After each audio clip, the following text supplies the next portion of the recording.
All right, we are live. Welcome to another episode of the Inner Circle podcast. Feels good to be back once again. Always feels good to be back, man. You know, a lot of crazy things happen in life, so you just got to be real careful with, you know, things that happen to people. It's a dangerous world out there. So when I always say it's good to be back, it's because it's good to see the team together for another week and nothing bad or tragic has happened because the world is a very scary place. Um, Gaming is just been great the past couple of days, man. I can't talk enough about what you know has been transpiring with Xbox and gaming over the last couple of weeks. Um, Recently, we just got a few free titles that had came out. Tekken 7 had released as a free to play for this weekend. We got a great, I think it was it Games with Gold this Yeah. month. Really Oh good yeah, Games Games with with Gold. Gold and Game Pass. Both are great. Yeah, both Game Pass and Games with Gold are doing extremely well, so that's pretty cool. And then Madden, you get the 10-hour trial for Madden thanks to EA Access. With that being exclusive, that's a good incentive for the sports fans out there. You know, every month, anytime EA drops a new release and you get that trial, man, I bet you those numbers perk up. Every time they get a new release and a new trial come out, that $5 kicks in real quick for the month, and everybody's playing EA Access. So that's pretty cool too. Got a chance to get my hands on Madden and see how that plays. So that's pretty awesome. Um, and then, of course, No Man's Sky next release and a few other titles. I heard Master Chief Collection's getting some enhancements finally, so that's pretty dope. Battlefield 1 got some enhancements, so people who love Battlefield 1, they'll be able to play that as well. You know, I gotta really tip my hat off to Microsoft and the Xbox One X because I wasn't into the whole buying movies thing. Like I didn't buy movies. I was never a type of guy that went out to buy movies, you know. But ever since getting the Xbox One X and watching films in 4K, it's been absolutely one of the one of the best things that I possibly do. I said this on Twitter. The first movie that I bought for the Xbox One X was Black Panther. Because first of all, it's rare for me to go out to the movies anymore with kids. My son has ADHD. This kid does not sit still. So sitting in a movie theater is just basically getting kicked out of a movie theater. And my daughter's one. So that's basically just not something's going to happen. So I picked up Black Panther on there. And then I got Avengers Infinity War. That's what it's called, right? Infinity War? Yep. Mm-hmm. I got Avengers, which was glorious, by the way. Listen, man, I'm on a tangent right now, and I really need to get the show started. I just want to talk about Avengers for half a second and how amazing that film is and why I really rooted for Thanos to kill half the universe. Like, I don't know if that's not the right thing. That's not the right thing to do. But I felt his justification. Like, I felt his justification in wanting to annihilate the whole universe, especially when he talked to Gamora and his passion for it. I felt that man's passion. You know, he literally sat there and was like, I'm the only one that understands why this has to happen. And I'm the only one that has the will to get it done. And she's like, you're a madman.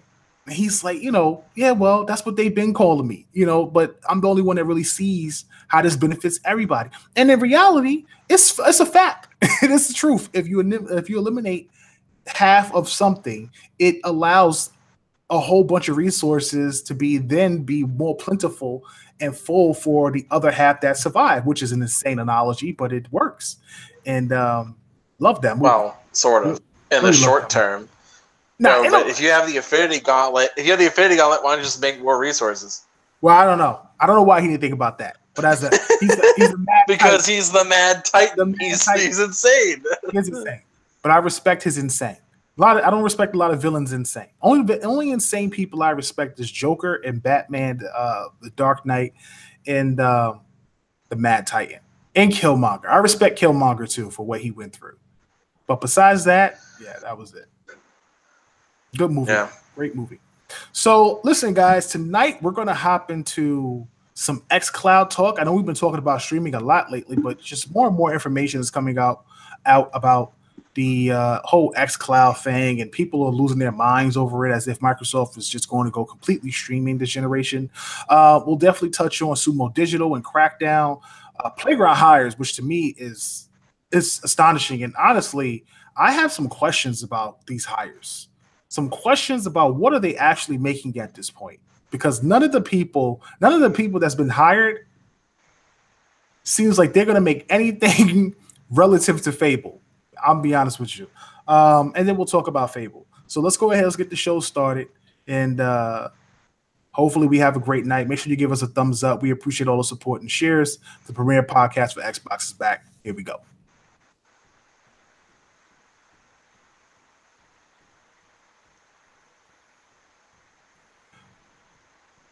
Welcome to the Inner Circle Podcast, the premier podcast for Xbox. I'm your host, KOR Xcloud, with Anchorman V. Hey, everybody. Direwolf 484. Hey, everybody. And shout out to B Money 101 if he comes in. I'm not sure exactly where he's at, but if he does stop in, he could be on his way home from work. If not, we'll catch him on next week's show. So before we get started, man, what are you guys playing right now? Ivan?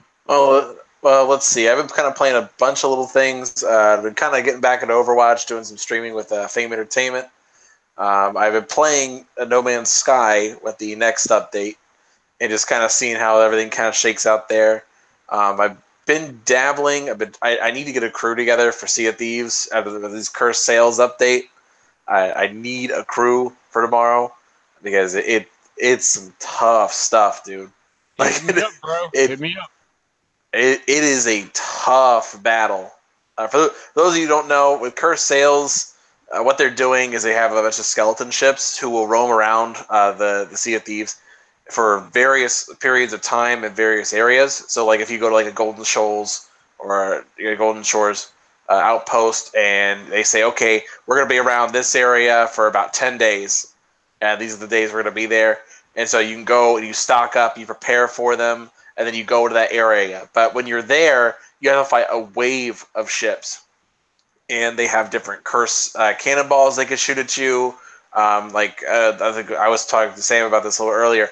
Like a mine, if they shot your boat, your wheel locks up so you can't turn. And so you just continue at whatever speed you were going. Wow. But like Sam got hit by them, you get drunk immediately. Yep. So there's different ones with different effects. Yep. Wow, that's pretty crazy. Yep. That sounds exciting. Makes you want to get back. It's pretty crazy, dude. It's pretty crazy, dude. But yeah, I've been playing that, and I've been kind of dabbling in We Happy Few a little bit right before its release. I'm still waiting for the final patch, but I've been dabbling a little bit, kind of getting my mind into it. Gotcha. Sam? So much like him, I have been playing a ton of the Cursed Sales expansion. It's really good. Hungering Deep was a good expansion, and the Build Rat events that they've had since destroying the mermaid statues, the skeleton thrones, that sort of stuff. It's been cool, but I definitely think this is the best expansion so far in terms of what it brings. These skeleton battles, it really can't be emphasized enough. They're tough. It's very brutal, and it's what we were talking about. I remember in our interview with Craig Duncan about how we wanted to see NPC AI ships added to the game, and I know they weren't sure at the time, but hey, I'm glad that they've listened to the community feedback and our feedback, because we were some of the first to talk to them about that. These ships are incredibly difficult to destroy. They have a ton of great loot. People I know who haven't played the game since launch are coming back in, hearing about this, trying to play it right now. So it's really cool. It's really, really enjoyable. And beyond that, I wrapped up Nier Automata, got 1,000 out of 1,000 in that. Phenomenal JRPG. I can't really say much about it without spoiling it, except even if you don't like JRPGs, go play it. I'm going to have a review coming up in a few days, because I think Xbox fans really do need to support this game. They need to pay attention to it. This is the kind of game we want more of over here. And yeah, that's pretty much it. Okay. Sounds good, man. Sounds like a lot of fun. I definitely want to pick up No Man's Sky. I'm holding on for that. Got a few things that I'm working on currently financially, but I definitely want to pick that up. Definitely want to pick up, I don't have Sea of Thieves. Like, I own it. I only have it through Game Pass. I don't know if I can play Cursed Sales without owning it, because it's supposed to be free if you own it. So I don't know if you have to pay for it. If you have Game Pass, you have it. Okay, yeah, all DLC, all expansions are free. It's all just automatic updates to the game. Man, that's cheese. That's cheese as hell. Yeah, if you're an Xbox dude, Game Pass is legit. So you owe it to yourself to have Game Pass. what's crazy is I got Game Pass for 3 months for $10. Like it was on a sale like last month or something like the end of last month. I got it on sale, so I got 3 months for $9.97 or something like that. So I'll be playing some Sea of Thieves as well to get back into that. It's been a minute since I played the game, but I've been playing Destiny. I don't know why I'm playing Destiny, but I've been playing Destiny a lot. I just beat the first expansion, the Osiris missions, which it was actually pretty cool, I have to admit. I thought it was pretty cool anyway. I didn't play the War Mine stuff yet, but they have this Solstice thing going on, which is super tedious and super annoying. But I'm doing it because I like getting the armor. I don't know. I'm a customized type guy. Like for me, when it comes to RPGs, it's all about customization. I like to customize my weapons, my armor, my character, my colors, like whatever. If I can just spend hours and hours building and customizing stuff, I will do that until I'm like the coolest looking character in my mind. So been playing that, but definitely want to pick up No Man's Sky next, and definitely gonna hop back on Sea of Thieves and get back into that. And it's good to know. So with all that, I will say one thing though, to kind of for people who have not played No Man's Sky. I will say, because I've probably put about maybe 10 hours into it. I've had a good experience with it. I will say, if you're still on the fence, if you're still kind of like, I would say don't bother. Honestly, it's because the game is still not what Sean Murray promised. Like, it's better. It's a lot better. But it's like, here's an example. With the game itself, when people point out all the stuff you can do, it's more like, oh yeah, this is dabbling. Like it's a dabbling system. Like, okay, if you want to have like a whole system of like freighters and capital ships following you, can't do it. You can have one. You can only have one, and it's very much more of a look what you can do, but don't focus on the depth of it. Right. Okay. And it's very heavy resource based, which is fine, and like that's the strength of the game. But it's still not what was promised. It's better. It's just not what was promised. Gotcha. Well, I definitely maybe I'll hold out. Maybe I get it on sale sometime down the line. But I definitely want to pick the game up, man. I'm all about that sci-fi life, that survival life. So I definitely want to check it out. I mean, if Fallout or something that I'm looking forward to comes out before I get a chance to buy it, I may just wait out for some time next year. But it's definitely on my radar now that it's on Xbox. So I'm definitely looking forward to that. But listen, man, let's jump into this Xcloud stuff, man. The community on social media has been going crazy, kind of going at Xbox about this streaming service that they're going to be producing. And there was news that recently came out that supposedly there's a leak where Microsoft is working on 2 platforms, which is something I felt they should have did with the Xbox One. They should have, in my opinion, they should have had 2 boxes. They should have had a box for retail games that actually came with a disc drive, and they should have a digital platform that didn't have a disc drive at all. Everything that you played on and everything you watched on it was all digital. But the differences with this is they're going to have a digital platform, but the digital platform is a streaming platform. Now, my understanding of how they've got the workaround with the lag situation is that you'll download some parts of the game. So a lot of things that would need local compute would be done on the computer while they stream all of the other things like the rendering, some of the graphics, the resolution, obviously the sound, things like that.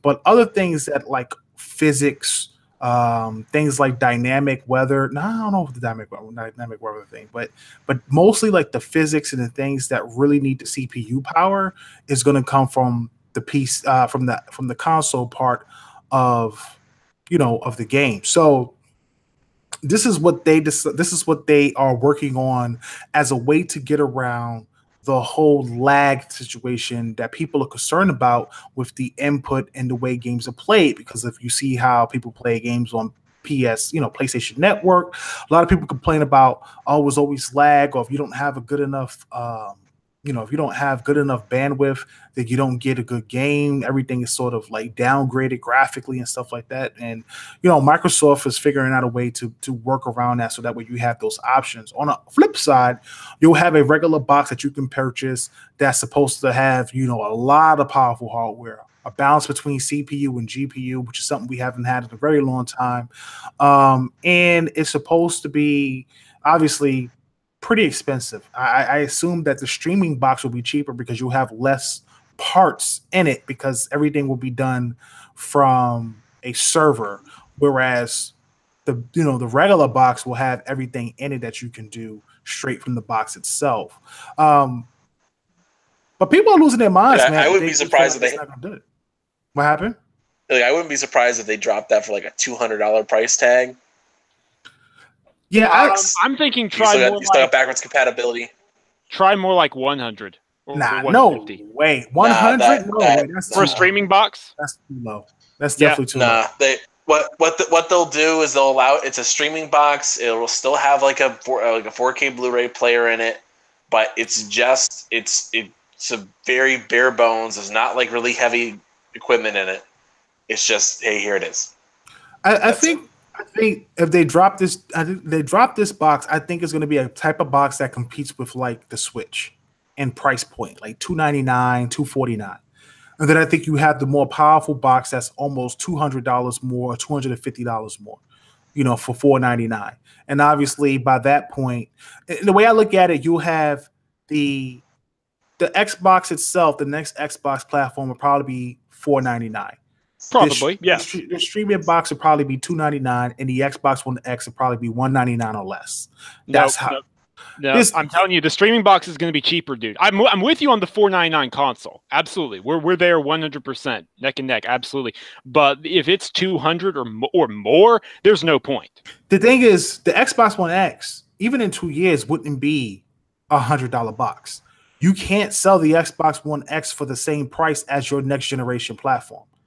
Because even if it's a streaming box, you're still selling a next gen platform that's going to be state of the art technology, even though it's coming from your server. So this is the reason why I'm like, this box, the streaming box, is still going to have enough power in it to run some things on the CPU side of the CPU side of the box. So that way it doesn't really have to render everything coming across the server to literally take up some of the resources. So it's not so much coming across that bandwidth.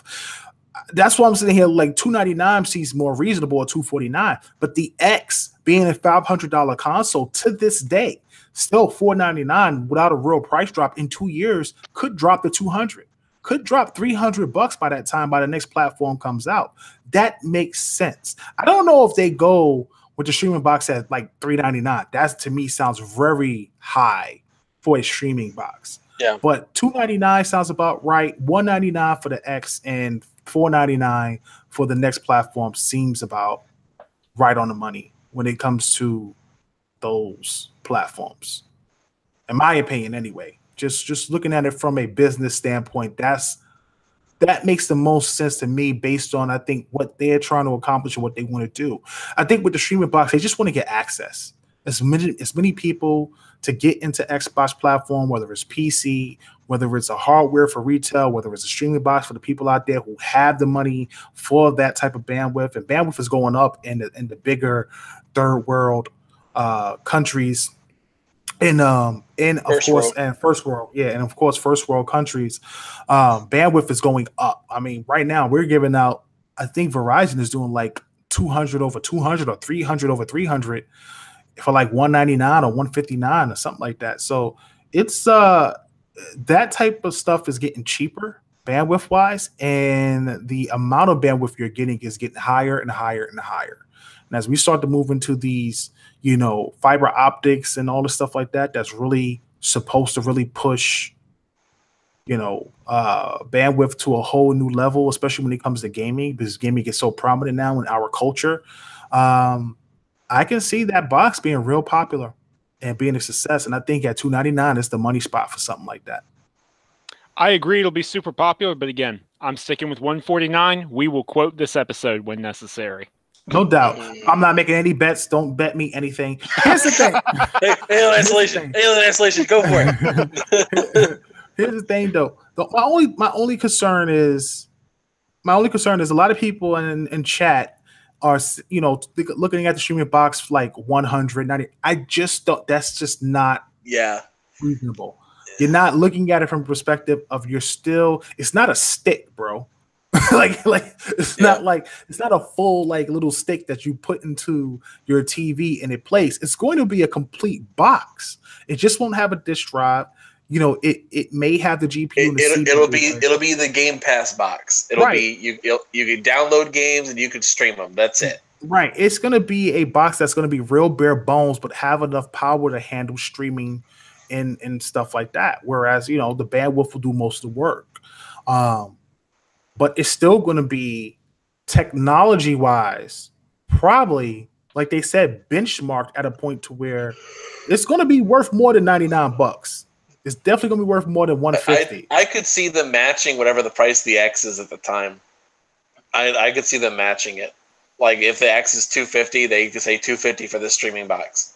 Yeah, but I don't know, man. Why would you do that? I mean, I guess it's an option. It's like, man, do you want to get the streaming box? Nah, I want retail games. You have to stream the game. Yeah, but you have to stream the game. So say you get the Xbox One X, which is going to give you like 4K, 4K 30 frames per second games, whereas the new box gives you 4K 60 frames per second games. Yeah. Some of the games are going to be able to play, but like some games you can't play natively off the system itself. But anyway, that's kind of the point. Yeah, I don't know. We'll see, man. I'm excited about it. I just don't think people really blow things out of proportion when it comes to Microsoft. Like, I feel like Microsoft gets a bad rap.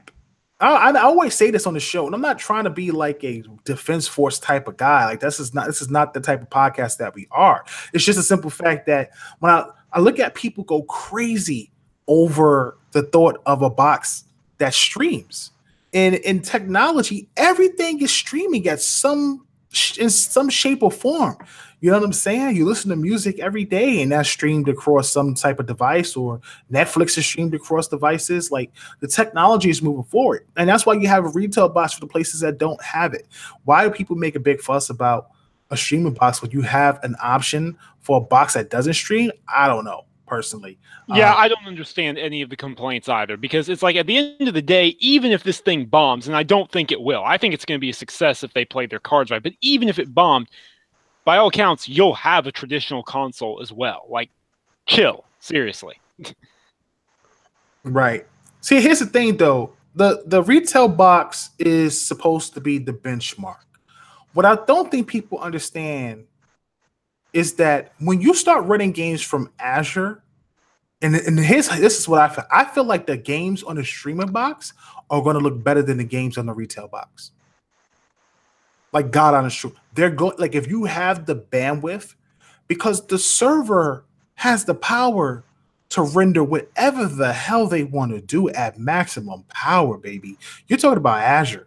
They're not going to just limit some game, you know what I'm saying? Because the Xbox One, whatever, or the next Xbox, whatever it's called, can only do, 4K textures or whatever it is. They're really going to push whatever you can do on a server to the max power-wise. And I think that's really what's going to max everything out. So that's why I'm like, the streaming box itself is going to be really enticing, because that's the platform that's really going to be pushing graphics and everything. The console physically with retail discs is going to be a benchmark for itself, because it's a platform. They're going to try to put the best tech in it, the best customized tech that they can put in it to make it as powerful or on par with the latest, tech, or at least below the highest benchmark PC, I guess, is what they're trying to shoot for. But I really think with the server, you can do so much more with the server. It's just whether or not you have the bandwidth to handle it. And I think that's the biggest question. Yeah. And just to finish off, I'm just thinking about, remember when Microsoft first talked about the Xbox One X and how they said that the Xbox One X was for people who were like for the hardcore. It was like it's for the people out there because they knew if you could spend $150 on the Elite controller, you would spend $500 on the Xbox One X. Sure. I think that the streaming box is going to do very similar in that space where it's like if you have the bandwidth for the box, this is for you. And I think that's what they're going to push. If you have the bandwidth for this box, you can get these type of graphics. You can do this, you can do that without a PC, without buying a PC with these parts. You know, we can do this from the server. If you're able to present that in a light where it's just like it blows everything away from the server side and the graphics look completely insane, I'm telling you, man, a lot of people will hop on this box. I think it'll be a big success if they're able to pull it off, but we'll have to see. We'll definitely have to see how this all turns out. It is definitely something that in 2 years we can maybe reference this show and think back to what we spoke about back then. And well, now anyway, and sort of see how that compares and what we talked about and what we discussed and what they're doing now. But man, it would be amazing if they were able to pull this off. It definitely would be amazing if they were able to pull it off. And fans should be excited for either box. You have you have options. The one thing Microsoft is good at is giving people options. So definitely should be excited about that. Any final thoughts on that? Not really. We're just gonna have to wait and see what Microsoft's tech is, what kind of custom chips they're using, what their solution to latency is. We'll have to see. Right, no doubt. All right, so Sumo Digital came out, and people were talking about Crackdown, and when they could expect the game. Will the game get delayed again? And Sumo Digital came out and talked about how gamers won't remember when a game releases. Gamers don't care about when a game releases. They only care about if a game is good. And at first I was kind of like, I don't know about that. You know what I'm saying? At first I was like, I don't know, bro. A lot of people be like, I'm not getting the game. It's got delayed again. Nah, I'm not going to get it. Then the game comes out and everybody buys it. And then I was like, you know what? They actually might be right. People can cry and gripe all they want about a game that's been delayed 4 or 5 times. It doesn't come out for 4 or 5 years, but the game releases and people buy the freaking game like it was the right date at the right time. I still don't think Crackdown is going to be a success, though. I'm probably going to get booed on this. I don't think Crackdown is going to do well at all. I think it's going to bomb. I think it's going to be one of the games that Microsoft just gonna get out there to get it out the way so they can move forward. And I just don't have confidence in Crackdown's release. I mean, I don't agree with the first statement because I think there is a breaking point. I think with some games and some people, there is a breaking point where you tell people you keep delaying it, you dangle it in front of them long enough, and eventually they say, you know what, I'm done. Like I'm not waiting for this anymore. Like I'm not going to be excited anymore.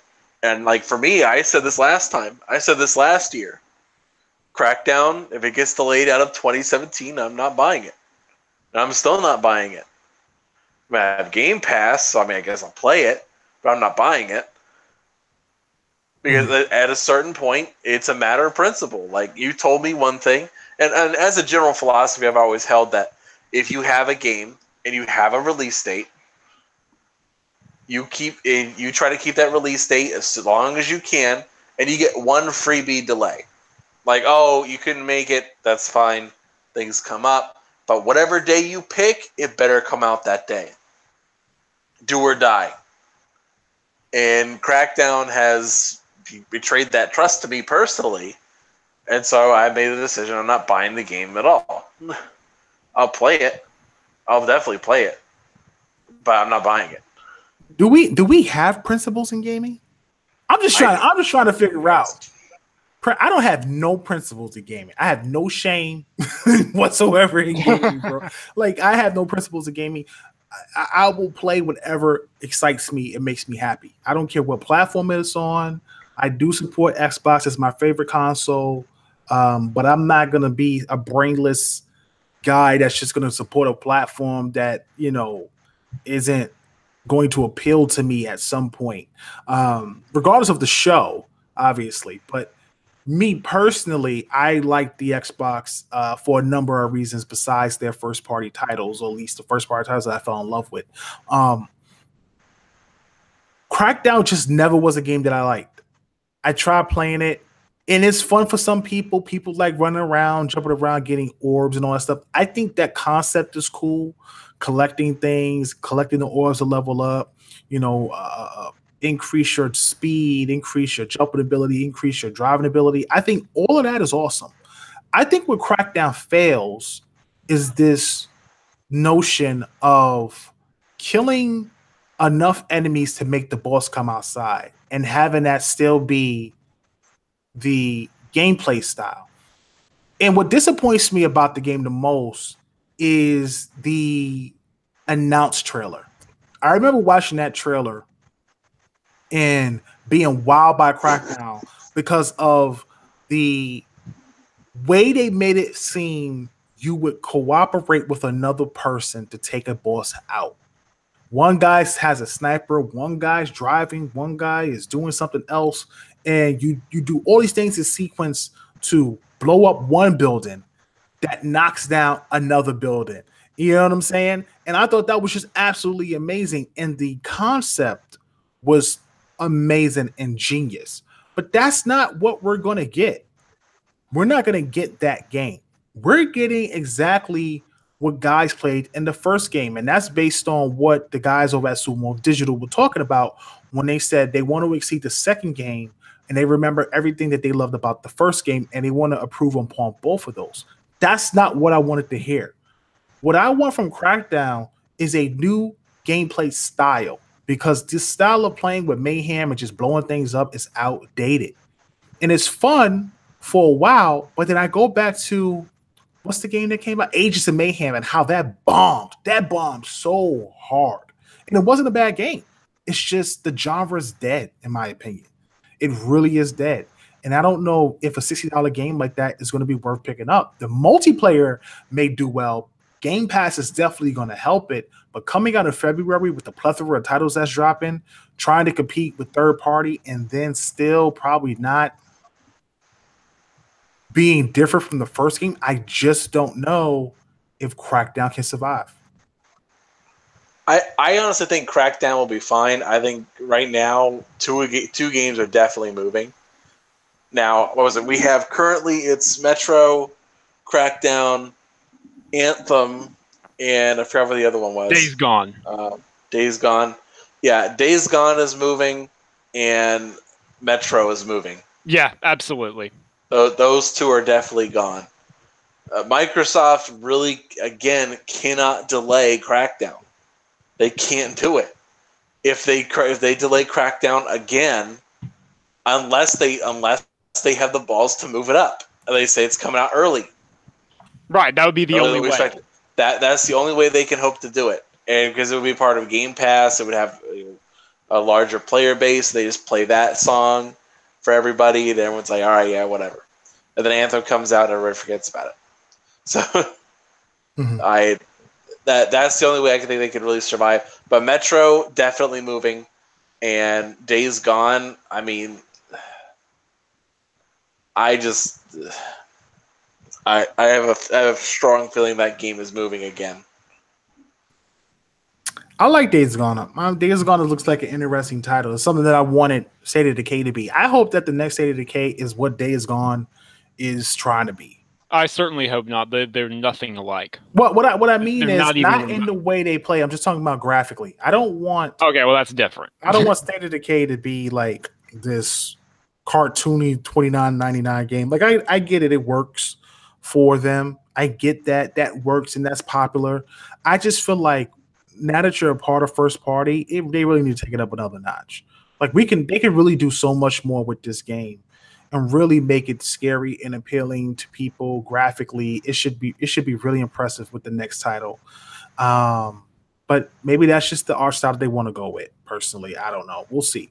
But listen, I'm not trying to trash Crackdown, guys. I'm not saying that Crackdown as a Yes, sandbox. he is. Don't listen to him. Be bad. No, I'm not. This is my personal opinion. Everybody has opinions. Don't take my opinion to heart. This is just how I personally feel about it. You won't never hear me bad mouthing, Forza or Halo or Gears of War or the Fable franchises. I love those games. I like those games a lot. Crackdown just was never my cup of tea because I need more. As I'm a gamer that yearns for more. It's the reason why I like playing RPGs, because RPGs always give me so much more. But Crackdown is a different type of RPG. It's not your typical RPG. I don't want to. It's to me. It's like a broken ass Assassin's Creed. It's like you go to an area, you clear the area out, and you beat the boss in that area, but voila, you now own that area and it's open, while the rest of the area is blacked out because it's owned by bad guys. And you have to travel from area to area and just keep shooting and killing and blowing people up and shooting and killing and blowing. And it's so mindless to me. It is so mindless to me. Maybe because I'm an older guy, I don't know. But it's so mindless to me, and I can't just sit there and play drivel. That's the way I look at it. That's how I look at it. The explosions are cool, but that's like some crap that wows kids. I need more. And there's a reason why Grand Theft Auto and games like Red Dead Redemption do so amazingly well, because they have stories behind it and concepts behind it and missions behind it that really make it so intriguing and so interesting. And Crackdown could have been that game.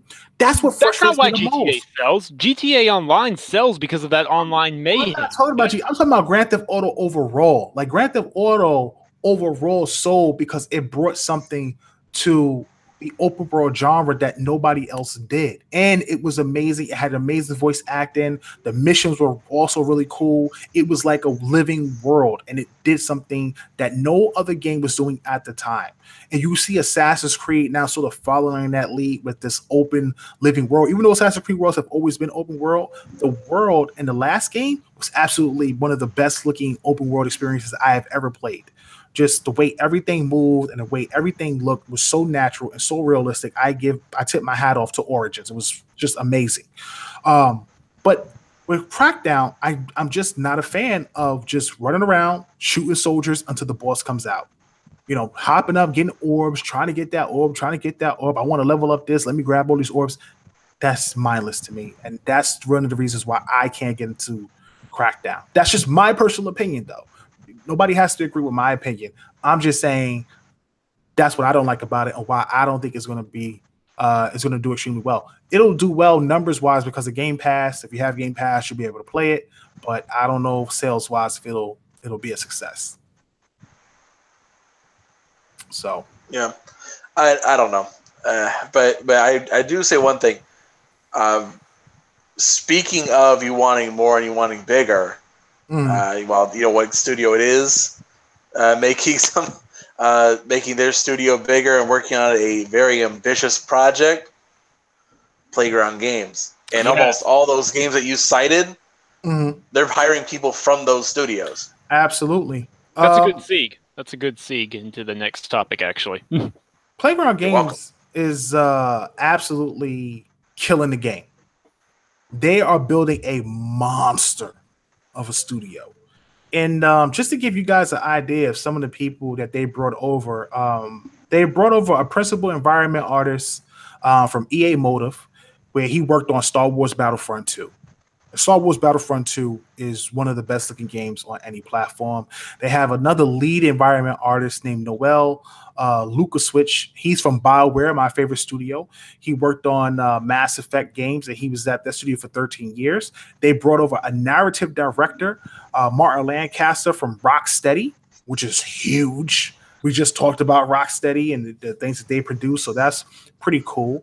And he also was a senior scriptwriter and lead writer on the Batman Arkham Knight and Batman Arkham VR series. And then they brought over a principal animator, Chris Goodall, from Ninja Theory. He worked on Enslaved, Devil May Cry, the DMC Devil May Cry, and Hellblade: Senua's Sacrifice.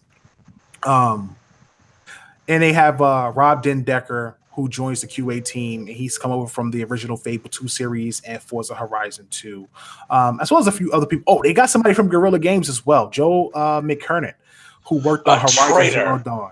Yeah, he's not the only trader apparently. A He lot of worked guys at come and go. Bungie as well on Destiny 2. Yeah, he worked at Bungie How as well. dare he? All these traitors going over to new studios, making their lives better. How dare they? All I know is, I feel like Fable isn't going to be Fable at this point. No, it won't. Like I've been saying, it will not be, and that's good. That's a fantastic thing. It is a new fantasy IP, and it'll have some Easter eggs, and it'll have the Fable name. I agree. I absolutely 100% agree with you. I don't even think this is going to be Fable. Like, I don't think it's going to be what people think it's going to be. Like, I initially thought it would be like a game in some sort of fantasy world universe. The way this sounds, it like the people they're breaking in, it doesn't even sound like they're even going into Albion at all. Like, it just sounds like they are just making a new game like they did with Prey. Like, Prey and the original Prey don't seem like they have anything in common. And that's the way I'm looking at this next Fable. I think that this next Fable will just have the name, and there's going to be some new, crazy, massive open world RPG. I don't know what to expect out of it, but I am really excited about it. We're very excited about it, and I know some Fable faithful may be pissed off about it. Well, the Fable faithful aren't going to want to hear this, but the first Fable was the only Fable I'd say was great anyways, so that's fine. Sorry, Fable 2 and Fable 3 were a downward spiral for the series. They really were. I understand that it wasn't helped by the fact that, Molyneux had sort of bit off more than he could chew, and he promised a lot more than actually happened. But at the end of the day, that's just not the direction the series needed to take. Right. I don't know, man. I'm just looking at what the people that they're bringing in. Again, listen, I'm not trying to sit up here and say that they couldn't be working on Fable. Let me not say that. It's a very strong possibility they could be working on Fable just based on all of the information that we've gathered over the last couple of months. The guys from Eurogamer speaking with Lionhead developers, all the stuff that we've been hearing about an open world RPG. It could possibly well be a new Fable, but it could be a Fable in the future. It could be a futuristic Fable. You know what I'm saying? It could be a Fable that's like so far ahead of old Albion that it doesn't exist. It could be cyberpunkish. It could be like Shadowrun. What's it called? Shadowrun, right? It could be something along the lines of that. Not exactly that, but just saying a futuristic type of world where you have elves and humans and goblins and all the stuff like that, but they sort of live in the futuristic world. I don't know. I'm just throwing things out there. But the way it sounds with the amount of artists that they brought in and the people and all the places that they've come from, with Playground's pedigree of making great races, I could see vehicles being in this game. I could see, all types of amazing weapons from swords to guns. Who knows? I just don't know where they could take it. I figured it out. The title of the new Fable game. Oh, boy. Fable Horizon. Oh, Lord. No. It'll happen. No. It'll Honestly, in all likelihood, they'll take the God of War approach. Or, it's just going to be called Fable. No subtitle, no semicolon, no colon, no nothing. It'll just be called Fable. That's my honest opinion. Fable 2020. Yeah, no, it definitely would just be called Fable. I agree with that. Chat, once Fable Origins. Fable is. I just listen. We all love the old Fable. I talked with some guys on Twitter the other day about that, about how these guys love Fable and how people want that old British humor back. And I said, listen, man, I'm not down for the fart jokes at almost 40 years old. You know what I'm saying? Like, come on. I don't want to walk around and kick chickens for hours. You know what I'm saying? Like, that's just not what I want anymore. And I think it's time that Fable move past that. Microsoft needs a mature Western RPG on their platform. They do. And I think what's great about this is, given the creative freedom that all their studios, the new studios evidently have, Phil and Matt Booty, Daryl Gallagher, they've all talked about that. I don't think Playground's necessarily going to be locked into this franchise. I think if it's a success, which I think it probably will be, it's going to be like, hey, you could make another Fable, or you could make something entirely new. That's cool too. Right. I mean, we'll see, man. I just really hope that whatever they make, um, that is fresh and is brand new, and that this studio really puts their talent to work. I am. You don't have no idea how excited I am for all the people that they brought into this game. You think about how beautiful Horizon Zero Dawn looks. You think about how gorgeous Battlefront 2 looks, the environments and the worlds. This game could be stunning. Well, not only that, but think about all these other games as well. You know, Batman, Arkham Knight, Mass Effect, Devil May Cry, Hellblade, Enslaved Odyssey of the West, Horizon Zero Dawn, Destiny 2. They've all got great, fantastic combat. I was going to say that. Yeah, combat, fast-paced combat. You know, we won't get this little 3-hit combo that we were doing with Fable and some magic combos. You know, it seems like they're going to have a real fleshed-out combat system, blocking system, magic system. It sounds like it's going to be something pretty awesome. Clearly, a lot of sword combat in there. Devil May Cry, you know what I'm saying? Enslaved Odyssey to the West had he had a staff in that as well, and then which was also melee combat, and then you obviously have Hellblade, which is melee combat. So it does sound like it has a melee effect. I'm wondering if they're just taking, you know, the environmental artists and just building this giant open world sort of mountainous villages and kingdoms, all this stuff, and all these places you could explore, but in a scope of a GTA. Jason Edge XL, one of our tech guys, he does great work on the site, brings up a very good point in the chat. What about this new seasons tech that they're using in Forza Horizon 4? That would be something new for an RPG. Can you imagine you go through a village and, you know, it's early spring, you know, there's chickens clucking, probably have a kid kick one of them as an Easter egg, you know, there's springtime, peasants are airing out laundry, and then you can come back in the summer and fall and winter and see how the seasons change and lakes become frozen over and you can walk over them to reach new areas. That would be new. Fable Horizon 4. Oh God. That's all I'm thinking about. Like, that would be new. That's something that, unless I'm horribly wrong here, no open world RPG has done something like that. This definitely hasn't been an RPG that way. You've had dynamic weather, you have dynamic night and day, dynamic seasons added into Fable would be absolutely amazing, along with dynamic weather. Like, just imagine being in winter, walking around one day, nighttime passes, and the morning hits, and a blizzard hits you.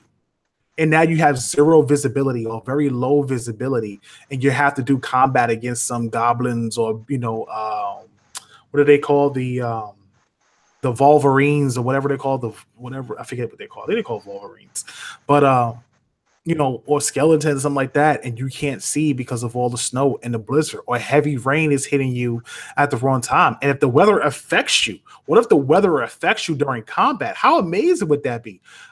Listen, a lot of things can happen here. A lot of things can happen with Fable. This is the right studio for the job. If there's not one studio out there that Microsoft has currently that can do it, it's them. They've hired the right people. They're building a great studio, and I really hope that this studio gets its own name at some point. I really do. They do. I have to say, just from the standpoint of writing, saying Playground Games' second studio is getting really, really old, in all honesty. They need to say something like Playground Games Leamington, like, or something. They got to find something to put on there to differentiate the two. Yeah, I agree. It's going to be awesome, man. I'm very excited about Fable. I think a lot of people are excited about it. A lot of Xbox fans are excited about it. We don't have a confirmation on that yet. Maybe they might even change the name. We don't even know if it's going to be called Fable. We're just calling it Fable because that's what we heard that they were working on. It could be called something completely different. I mean, then it wouldn't be Fable, but who knows? I don't know. But it would be awesome. It definitely would be awesome to get all of this technology put into this game. And Microsoft Studios need to really share their technology. It's one of the things I give Sony Studios props for. Like, they share their engines and they share their technology with other studios and stuff like that to make sure that those studios get the best quality games that they can get for that particular platform. And I would definitely love to see Rare give, Playgrounds their water effects for Fable. Oh yeah, absolutely. And we talked about this before, but it needs to be emphasized again. They need to share these technologies. The water tech from Sea of Thieves, the new slip space engine. I'm Mm, telling you right now, I will go on record. I will not be surprised if the initiative uses the slip space engine for their games. mm, I will go on record as saying that it makes perfect sense. mm. I would love it. I would love to see. I would love to see Playground give Rare their seasons and see what you would do and Sea of Thieves with seasons. That could be crazy too. Like icy waters and things like Right. that. That'd be awesome. Yeah. Like you know, you go a little bit too up north and everything gets kind of cold and the ice starts to freeze over a little bit. Blizzard hits you that you got to deal with the weather elements besides just thunderstorms and water. Yo, I'm telling you, man, it can be really awesome if these guys start sharing their technology with each other and you start really seeing how this relationship works with Microsoft Studios. But Fable is definitely something we all need to keep our eye on. We will definitely have more information for you as it comes out. We thought we had a nice little scoop, even though it was just a rumor. It was no, it was unlikely, even it was before. unlikely. It was absolutely it was unlikely, but it was a cool find. It was, which is why I ended up writing it up anyways, because I figured that it was kind of neat that someone went through all this effort, even if it turned out it wasn't real. I'll be perfectly honest, though. I'm happy it's not real because it means it's not a Fable 4. It's not a continuation of the story. Exactly. So I'm actually very happy that it turned out not true. Right. And if you guys don't know what we're talking about, we had reported on a rumor that there was a studio that had popped up called, what was it called? Reaver. Wasn't that Reaver Industries? Reaver Industries, yeah, which is a reference to a corporation within Fable 3. Right. And, again, we didn't confirm anything. It was just a little find from Sam here and everything like that. And then we found out later on that these guys confirmed that no, they weren't related to Microsoft and no, they weren't a Fable studio. But the funny thing about it was they had the exact same logo as the logo, or close to the exact same logo as the logo of the Reaver Industries in Fable 3. It was very what's the word I'm looking for? It was very similar, I guess you could say. Yeah. It wasn't a coincidence. Put it like that. It doesn't seem like it was a coincidence that those two symbols look so close to each other. So it's kind of weird. Maybe we got the scoop, but they just don't want us to know. We'll know. We'll find out later on, obviously. But that's pretty cool. We'll see what happens in the future with that. We'll keep an eye on that and see what happens from there. So anyway. I just want to touch on a few things before we get on out of here and do a quick Q&A with the guys in the chat. I want to thank everybody for stopping out. Greatly appreciate the support as always. Make sure you leave a like, which is a thumbs up for us.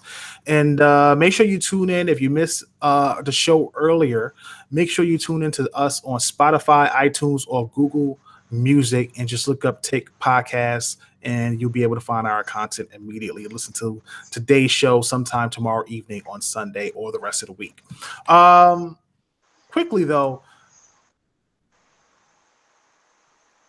Halo Infinite. I want to touch on this real quick. Skybox Labs, who have been working with the Halo franchise as well as some of the multiplayer games for Microsoft, is once again working with 343 Industries on Halo Infinite. Now, Skybox Labs, I believe, is a studio that is known for building large open world sandbox arenas. They're known for doing support on open-ended type games, yes. Okay, right. More support than development, though. Right. Does this lead to the belief that Halo Infinite will officially be an open world game? I think it's going to be far more open. I think open world might still be a bit of a stretch, but it's definitely going to be far, far more open, like with vast, wide linear levels, that sort of thing, for sure. Okay. I don't know. I would love for Halo to get back to what they did with the original game. I just thought that was the greatest game. You had waypoints. The Warthog drove you everywhere. You didn't have to get out. You could just drive back and forth and shoot the Covenant at the time before going into an installation and fighting your way to shutting down whatever you had to shut down. I just thought that was really cool. So it'd be great to see them get back to that. But will Halo Infinite be the final Halo and everything just builds out of that game is the question. You know? Like what does the title Infinite mean, and why put such a subtitle on the end of Halo? I think our very own B Money has hit the nail on the head in that this will be Halo 6, but it'll probably also be Halo 7.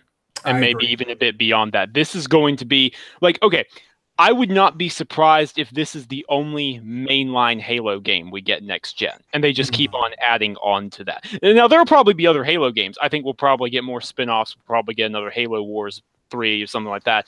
But in terms of, there's not going to be a Halo 6, 7, 8, or 9. This will be it for the foreseeable future, and they will add on to that. Now, that would be interesting. Yeah. Like, once you buy Halo, that's it. Once you buy Halo Infinite, that's it. You always have Halo, and they'll just add stories and content as you play, I guess. I mean, they've gone the route. Think of it along the lines like Destiny. That's what I'm saying. Like Destiny. Exactly. Where it's like they just add to it, and like, oh, here's a $40 update. Right. That's gonna be real interesting. That would definitely be really, really interesting, in a cool way to play Halo, and a change for once. Now we don't never have to worry about a new Halo being talked about every year, at every E3 anymore. We know we haven't had one in a long time. It's been a pretty good wait, and I'm actually getting excited for Halo once again. I'm starting to yearn for the franchise, so that's pretty cool. Xbox is getting a Digimon game. Now, this was unexpected. I didn't think Microsoft was going to get a Digimon game, but it just seems like Phil Spencer's success once again is starting to pay off. Microsoft is getting Digimon Survive, which is also coming to the PS4 and Nintendo Switch and PC. That's pretty cool. I don't know if Digimon's been relevant in the States. I think it's still big in Japan. I know the anime is still out. I see it on Crunchyroll all the time, and I skipped over it. I just can't watch these Pokemons and Digimons and anything with a mon at the end of it anymore. But that's pretty cool. If you're a Digimon fan, you'll be able to get a chance to play that on the Xbox coming up in the future. Splinter Cell Blacklist and Splinter Cell Double Agent are now backwards compatible on the Xbox as well. That's another big get for the platform. And I don't know if we'll ever get a Splinter Cell on Xbox or PlayStation, or if they're going to come out with one, but I would be excitedly surprised if they showed us at Gamescom. Any thoughts on that? I refuse to be excited anymore. Going into E3, a new Splinter Cell seemed like one of the most obvious things amongst all the people I talked to. Everybody agreed. From industry devs to journalists to just gamers who were there hanging out. Everyone agreed Splinter Cell should have been there. No idea what's going on there. I refuse to get excited until I see it. That's just the way it is. I'm burned. I really am. Right. I don't know. Personally, I'm just kind of like, well, Splinter Cell, that was its option. And I got burned at E3 2017. So I was already like, no. I'm out. That's hilarious. So. Finally, Shadow of War Definitive Edition is being released. I don't know what is up with games come out, and then a few months later they come out with a definitive edition, and all they did was like remove stuff. We're gonna give you all the DLC that we promised, and basically it's the actual game itself, and no more loot boxes. This is the definitive edition of the game. Please buy it for $49.99. Like, why are we doing this now? Because it's a repackaging. Fancy new art will catch more attention. That's just the way it is. That's the way these things are. Horizon Zero Dawn got it. Recore got it. Pretty much anything under the sun, if it has DLC packs, is going to get it. It is the way it is. It's the way you snag the ones you didn't get before. For whatever it's worth, call it the Game of the Year edition if nobody called it the Game of the Year. Well, I don't know. I've seen some questionable Game of the Year editions, but that's another topic altogether. So, right. No doubt. And then, of course, Forza Horizon 4, which is great news for all you racers out there. They They will not have paid tokens, and prize crates will be removed. I know they just removed loot boxes or prize crates from Forza 7 as well. There's been sort of like a movement lately of like this whole thing with loot boxes and crates and all this stuff now getting taken out of games. And I wonder if that, the thing that happened with Star Wars Battlefront 2, the foreign countries suing, the whole gambling situation has really had an impact on the way developers look at trying to get people to invest or play the game from microtransactions and a DLC standpoint. That have an impact on other studios putting these type of ways to play in the game. What do you guys think?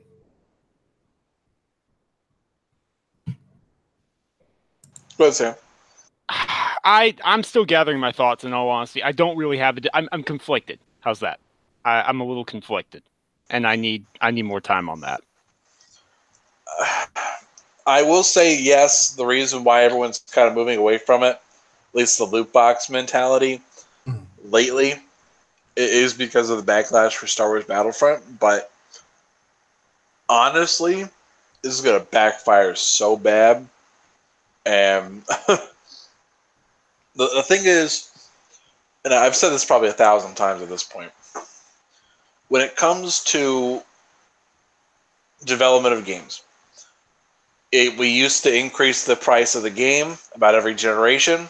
Like, was it back on PlayStation 1, it was like $40 for a game, and then PlayStation 2 was $60. PlayStation 3, it was $60 now. And so it moved up until we hit a wall, and we said we are not willing to pay more than $60 for a game. Mm-hmm. And so as a result, every game under the sun decided we're going to be $60 no matter what. Mm-hmm. There used to be a little more diversity in pricing for games. It used to be like, yeah, you had the ones that were 60, but you could find more that were not. But at the same time, it's because we have made that ultimatum saying it's 60 or nothing, and we're not paying anything more than $60. They introduced microtransactions to kind of get a little more money out of us. But that didn't work. They ended up pushing a little bit more. So, you guys don't like microtransactions? Okay, fine. It's like, let's make a DLC. People didn't like the whole fact that the DLC wasn't free or anything like that, so they try to find ways to integrate all these things that everybody hates, and they try to make a new way to get a little more money. And so, for example, you have a situation, and I use Overwatch because they were the ones who kind of popularized the loot crate, where they came out and said, okay, all future characters, all future DLC, all in the game. There's no microtransactions for individual gear. They've only broken that time only one time for a charity event. And so the only thing is, it's going to be loot boxes. And it's going to be random. And you can buy loot boxes, but that's it. But you earn them in the game. Mm. And they made a way for them to make a little extra money, because people give the hard ultimatum of, no, we don't want season passes, we don't want DLC, we want it all included for free in that $60 price tag. And they said, well, we got to find some way to make more money. And so now they've taken away the loot box, and I'm just waiting for the new shenanigan to develop. And it's not going to be pretty. Well, price increase would be the other option. Nobody wants their games to go up. But if you notice, you're starting to get a lot of games that come with like packs of DLC already in it for $59.99 or $70.99 or even $99. And I think they're gauging people with these prices, honestly. I think they're watching the market and seeing how many people just stick to $59.99 and how many people are willing to invest $59 or $69, $69 or $79 into a game. And I think over time, especially the digital purchases, if they're watching how people purchase games and how many people are buying that $69, $79 version, I wouldn't be surprised in the next year or two we see prices go up next generation. Honestly, I would not be shocked at all. And that's going to be a real turnoff for a lot of people. If you think people are selective now about what they play, wait till the prices of games go up, if they ever go up. It's like the last medium that prices have not gone up. Everything has gone up in price except for games since like 2005, I think, or something like that, or 2008. It's been a minute. It's been like 10 years or something like that since the price has gone up. So we'll see what happens. But you can see the developers are making the choices that benefit the gamers the most, but there is going to be repercussions, like Anchor said, I think, where these amazing games that we like to look at and that we love to play for X amount of hours that cost millions and millions of dollars to make has to be recouped in some way. And that's why you have things like Game Pass and stuff like that, and PlayStation Network and stuff to supplant those prices. So we'll see what happens. Absolutely, we'll see what happens.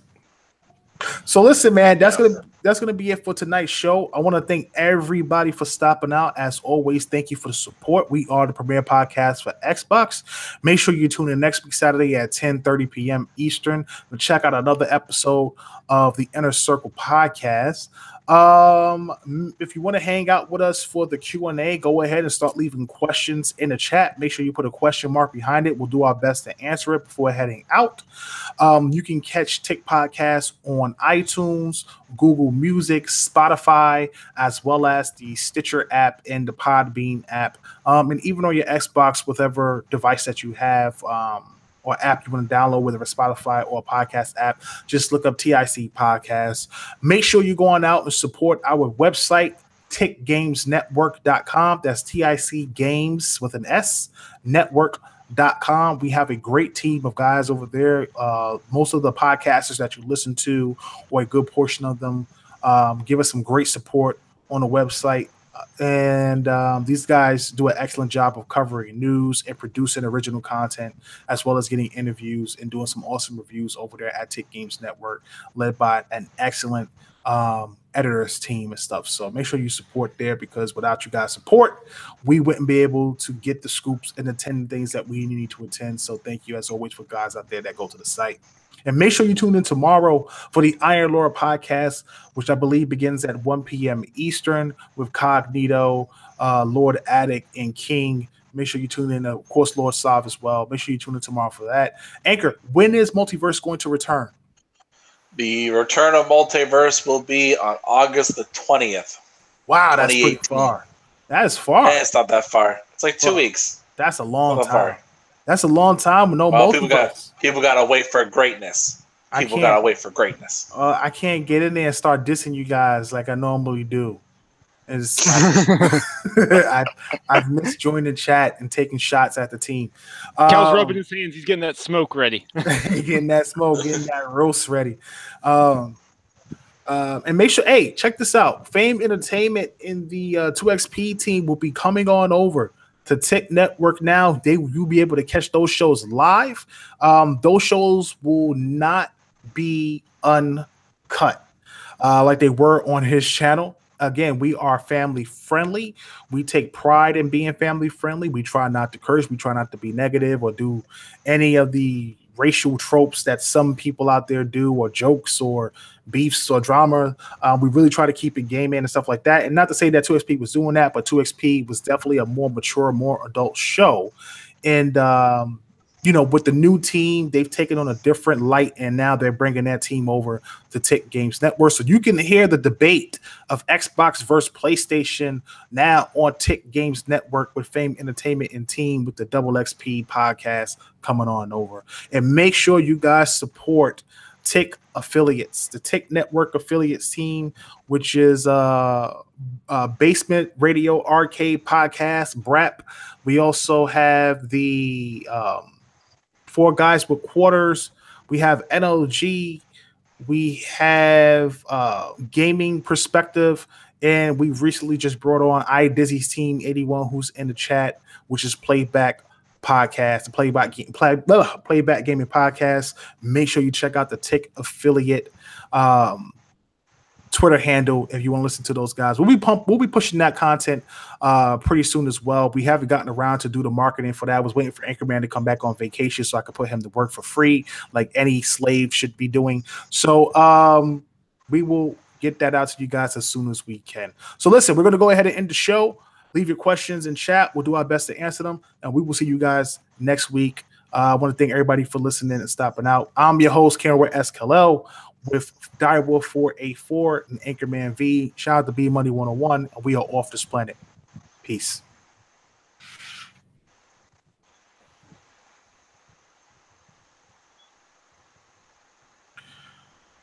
All right. Okay, so listen, man, I want to thank everybody for stopping in. Once again, Doc Wiz, Joe Senator, Z Black Rider, great conversations, iDizzy81, Daniel B, WDFC, big shout out to WDFC, Mike D, Edge XL, JD Gamer, Jose Segura.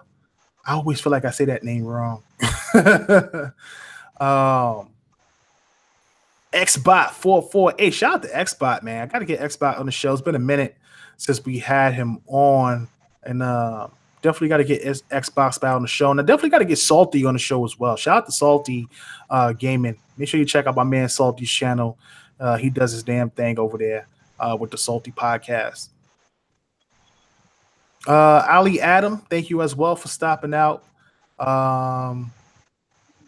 I'm missing one person. I feel TF God. Shout out to my man TF God, who's a huge supporter, has been supporting us for a long time as well. Thank you as always for stopping out. I just want to give a shout out to a few people, man, because I think it's really important to acknowledge the people that support us, that come out and hang out with us every Saturday night. So once again, thank you. We're going to go ahead and jump into some of these questions and answer them to the best of our ability. So make sure you put a question mark behind them, and we'll do our best to answer them. First question, iDizzy81 asks, what horror franchise would you pick to play through for the month of October if you were to pick? Horror franchise, though. Franchise, yeah, that that's the question. Good question. Because I would say, oh yeah, we're gonna play Alien, like duh, but I don't want to play Alien Colonial Marines. Like that. That's a tough one. I'm gonna say at the moment, I'm gonna say Evil Within, and all the DLC, and then Evil Within 2. Because I want to run back through those again. Does Fallout count? No. My man said Fallout. Really? No. Well, you've seen a Centaur in Fallout 3, right? That's pretty messed up stuff. Like it is messed up. It's Fallout 3. Those games edge it, but no, I don't think that's not the point though. They're more immersive sim RPGs, so that horror is not the focus. Yeah. I don't think they want to say Resident Evil. I know that's what he wants to say, but no. I don't know. BioShock. Speaking of Resident Evil, how's Resident Evil 7 going, dude? It's garbage. I can't stand that game. I don't know, man. What's wrong with you? This question is not for me. I don't do horror. I don't do horror at all. All I do is watch. I could watch horror. I can't play horror games. I don't know why I can't play horror games. I know why I can't play horror games, honestly, but I refuse to admit to the reasons why I don't play horror games. So we're going to go ahead and move on from that question. JD Gamer asks, do you think that Microsoft should pick up Mistwalker or build their own Japanese game studio? No. Just get over with. We're done. They got Compulsion. They got Ninja Theory. They got everybody they need. Done. They're not done, dude. They're not done. They're definitely not done. They don't need no Mistwalker. They're not done. So here's the thing about Mistwalker. If you pick up Mistwalker, and I'm not opposed to that. I'm really not. But you're committing to growing a studio. Because Mistwalker is not really a studio so much as it is an art house. It's 10 to 15 people that come up with concepts and then shop those concepts out to other studios. So if they picked up Mistwalker, they'd be committing to building up a Japanese AAA studio from the ground up. I'm not saying they can't. I'm not saying they shouldn't. They probably should, but I feel like there's other Western, especially European studios that it makes a lot more sense to focus on first. Right now, they just need to make sure they're getting all the multi-platform, Japanese games day and date. Then they can focus on building a solid Japanese studio. I would definitely wait to the beginning of next gen to look at a Japanese studio. The next 2 years, they need to focus on making sure that the quality of the titles that they put out or that they're working on for the next platform is going to be some really high quality, great looking stuff. With Compulsion's We Happy Few coming out, what is it, Anchor, next week? The 10th. The 10th. So with We Happy Few coming out and that finally being released, I guess you could say maybe 3 or 4 months from now, they'll be probably beginning the opening round table of discussion on what their next project is going to be, which will be an exclusive to the Xbox platform. And I do mean platform, not the box itself, because of course Xbox is on PC and Xbox is a platform for the PC version of whatever games come from Xbox division. So you look at Composure working on the next project. What game could that be? We didn't get a chance to discuss that. I meant to talk about that, but they need something. I think, based on what I read about Compulsion, is they're not going to be a studio that grows massively as big as like Ninja Theory or The Initiative. Disagreed. But that's what they said, bro. That's not what they said according to the people I talked to.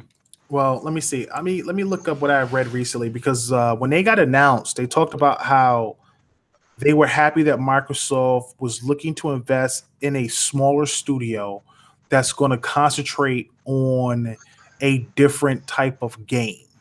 Sure. You know, that sort of brings that quirk to the platform, like a game that they don't have. They never talked about expansion in the way that we're looking at Ninja Theory or The Initiative, or even Playground Games and growth and scope. Maybe a few more people, but I think they're looking at just being a mid-tier studio. Well, we'll see. How's that?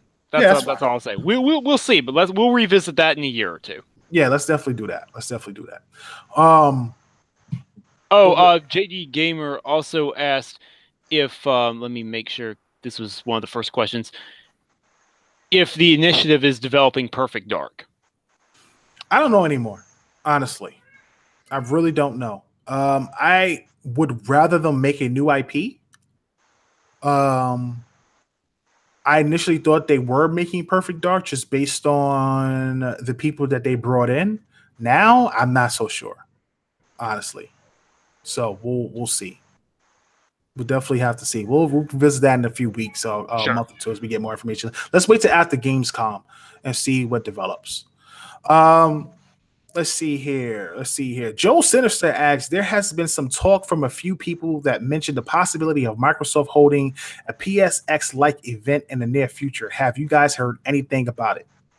Absolutely not. That ain't happening.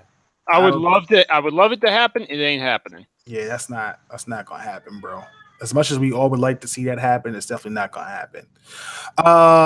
Z Black Friday asks, did Microsoft just place a huge purchase order on HBM2 Plus from Samsung? Not that I'm aware of.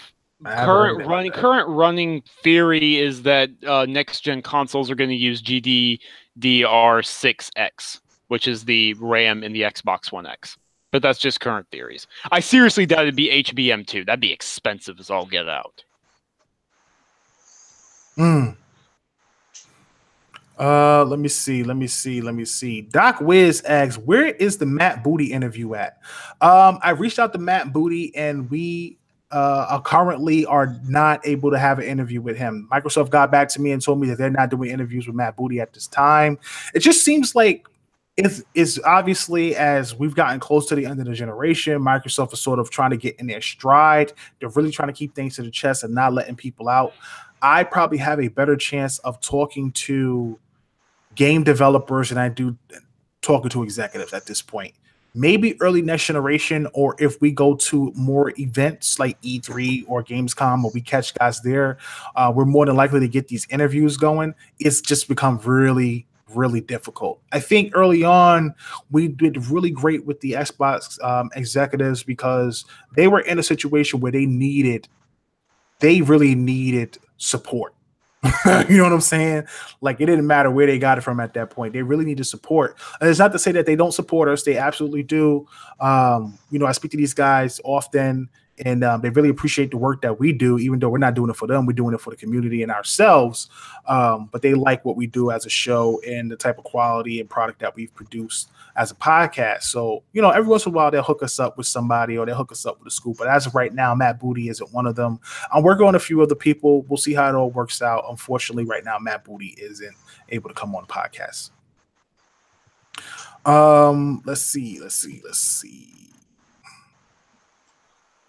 I know I gotta wrap things up here too. Yep. Any other questions? Any other big stuff anyone wants to throw out there? Just one more question. Let me see. I just passed it. It was from Nicholas Graham. I want to get Nicholas in there. Nope, that's not a question for us. That was a question for somebody else. And I think Doc Wiz asked a question and MKai28 asked a question. Nope, he did not. So Doc Wiz, final question. He says, are you guys going to have an exclusive party to get Xbox execs drunk so we can get some good inside info? In progress. How's that? How about that? We're working on it. You know, one year in 2016, we went to E3. There was an executive who was drunk. And we almost... Yeah, that was really weird. That was a very crazy situation because I feel like we were so close to getting a scoop that nobody else could get because he was so drunk. It was so funny. It was like crazy. He was really rambling. We were like, dude, what, you know, we were trying to coach it out of him, but he was like, no, you're just gonna have to wait till tomorrow. He was smiling and laughing. It was hilarious. I'll never forget it. I don't want to give away who it was, but it was pretty awesome. I'll never forget that.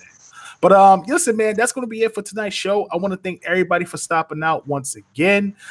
Make sure you support Tick Podcast, the premier podcast for Xbox on Spotify, iTunes, Google Music, Stitcher app, and your Podbean app, as well as on the Xbox itself. Yes, we are an Xbox podcast, but we do talk about all games across all platforms, but we definitely talk about what's happening with Xbox first and foremost. So once again, I'm your host, Kara SKL, the last son of Planet Xbox. We're Anchorman V and Direwolf 484. And we're out of here. We'll see you guys next week. Have a great night. Peace.